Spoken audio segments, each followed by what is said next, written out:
Quand j'ai commencé à investir, j'étais motivé. Je mettais de l'argent de manière régulière sur des actifs, certes, mais sauf que je ne savais pas exactement sur quoi j'investissais et c'était en ça que je faisais n'importe quoi. Le problème, quand tu investis et que tu comprends pas ce que tu fais, c'est que tu peux faire ça pendant des mois et tu vas stagner pendant des mois, voire des années. Aujourd'hui, on va voir ensemble du coup l'intérêt de créer une stratégie d'investissement et je vous montrerai à la fin de la vidéo la mienne du coup, c'est-à-dire comment je vise le million d'euros de patrimoine et quelle stratégie j'ai mis en place pour atteindre cet objectif. Salut, moi c'est Théo, j'ai 24 ans et si tu me découvres à travers cette vidéo, sache que sur cette chaîne, je documente tout mon parcours vers l'indépendance financière et vers le million d'euros de patrimoine à la retraite, donc dans une quarantaine d'années. Comme je l'ai dit en introduction de cette vidéo, la première chose que j'ai faite, c'est d'investir mon argent sur des actifs que je ne comprenais pas. Et c'est en ça en fait que j'ai perdu du temps, probablement de l'argent aussi, mais surtout du temps.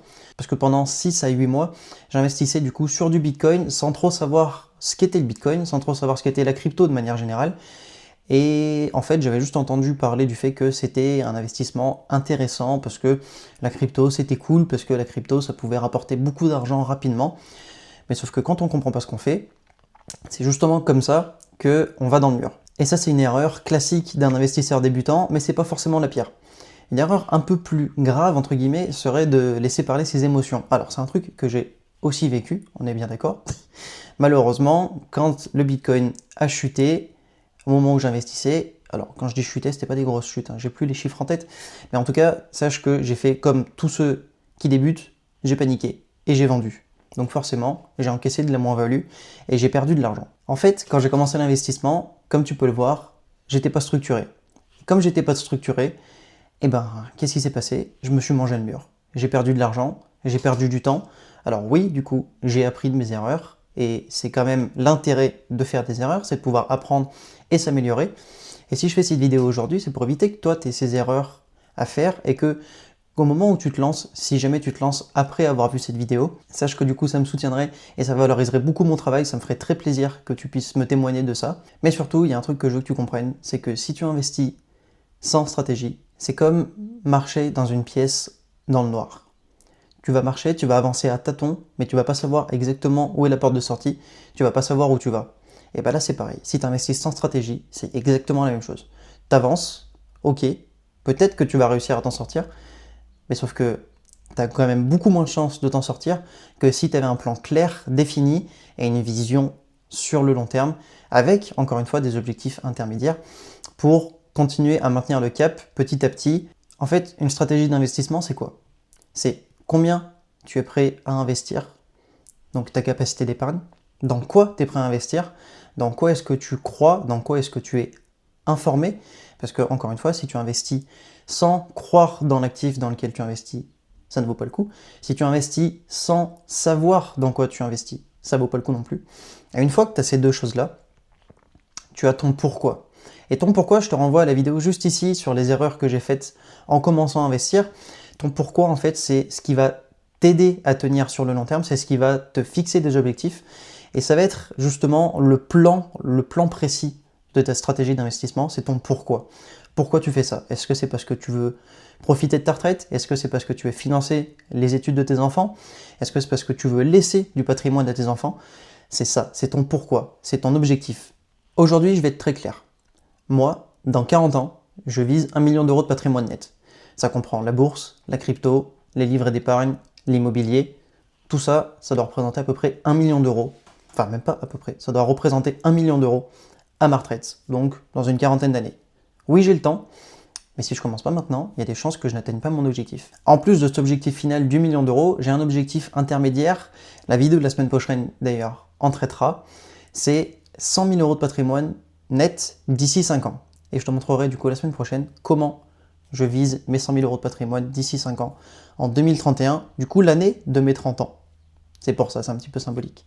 Maintenant que je t'ai dévoilé mon objectif court terme, entre guillemets, sur les 5 prochaines années, et long terme, sur les 40 prochaines années pour le coup, on va parler de ma stratégie personnelle. Si tu n'as pas vu ma vidéo du coup de la semaine dernière sur le bilan de mon mois d'avril, que je te mets du coup juste ici encore une fois, sache que ma stratégie elle est toute simple. Actuellement, mes livrets d'épargne ne sont pas à 3 à 6 mois de dépenses en termes d'épargne de sécurité. J'ai pas 3 à 6 mois de dépenses courantes sur mes livrets, donc c'est mon objectif numéro 1. Du coup, j'investis 350 € sur mes livrets d'épargne actuellement, afin d'avoir mon épargne de sécurité à la fin de l'année et de pouvoir dormir tranquille. Deuxième chose, je prépare déjà mon avenir avec mon PEA. Mon PEA, dedans, j'investis dans quoi? J'investis dans des ETF à hauteur de 150 € par mois. Actuellement, j'investis dans un ETF S&P 500 de BNP Paribas à hauteur de 150 € par mois sur mon PEA du coup, pour essayer de profiter de la croissance des États-Unis sur les années à venir. Alors, personnellement, j'ai plus une croyance sur le potentiel du marché américain sur les 5-10 prochaines années que sur le reste des marchés. Pour autant, je suis quand même investi. Tu verras du coup dans ma vidéo de bilan quand tu l'auras regardé. J'ai quand même une croyance de manière assez générale dans le marché boursier, étant donné que je suis également positionné sur des marchés émergents, sur le marché européen. Je suis quand même assez diversifié en bourse, on va dire. Et du coup, sur les 550 € que j'investis par mois actuellement, il reste 50 € que je mets sur du Bitcoin, tout simplement. Parce que pour moi, la crypto, c'est un peu l'or de demain. Ça va être un petit peu une valeur refuge comme l'or l'est aujourd'hui et l'a été par le passé. Et donc, pour le moment, j'investis un petit peu en crypto-monnaie. J'ai pas un gros portefeuille crypto. Mais je pense qu'à l'avenir, une fois que mes livrets seront pleins et que je serai à une bonne vitesse de croisière sur mon PEA, je pourrais peut-être investir un peu plus agressivement sur la crypto-monnaie et surtout sur le Bitcoin, parce que les autres cryptos, c'est pas quelque chose qui m'intéresse vraiment. J'ai pas beaucoup de conviction sur les autres cryptos. Sur le Bitcoin, par contre, oui. Pour le coup, ma stratégie que je viens de te dévoiler, est-ce qu'elle est parfaite? Je pense pas. Et même si elle n'est pas parfaite, c'est celle que je me suis fixée. Je ne m'empêche pas de la revisionner dans quelques années, de la retravailler, de peut-être modifier quelque chose, peut-être modifier mes allocations sur mes ETF, peut-être modifier mes allocations sur la crypto. Mais en attendant, c'est la stratégie d'investissement que j'ai développée, que j'ai construite petit à petit, et qui me semble le plus à même de répondre à ma capacité d'une d'épargne, et deux, à pouvoir répondre du coup à l'atteinte de mes objectifs, que ce soit dans 5 ou dans 40 ans. Depuis le 1er janvier 2026, où j'ai élaboré cette stratégie d'investissement. D'ailleurs, si tu veux voir mes objectifs plus en détail, je te laisse la vidéo juste ici de mes objectifs de 2026 en termes d'investissement, bien évidemment. Grâce à ça, du coup, je ne change plus de plan tous les mois, je ne change plus de plan toutes les semaines en fonction des hausses ou des baisses de la bourse, en fonction des hausses ou des baisses de la crypto. J'ai vraiment un plan élaboré pour tenir d'une sur le long terme et de deux, tenir tout en me faisant plaisir. Parce que c'est pas parce que j'investis, encore une fois, c'est pas parce que je prévois mon futur que je profite pas maintenant. Je m'interdis pas de partir en vacances, je m'interdis pas de boire une bière après le boulot avec mes collègues de travail par exemple, je m'interdis pas d'aller au cinéma ou de faire des activités avec ma copine. Je m'interdis pas tout ça. Juste, je priorise et si jamais je n'ai plus entre guillemets le budget prévu pour faire ces activités-là, c'est pas grave. J'ai quand même priorisé mes investissements pour l'avenir, mais je ne m'oublie pas dans le présent. Et ça, c'est quelque chose aussi qu'il faut prendre en compte, parce que trop souvent, on prévoit dans le lointain, dans le très lointain.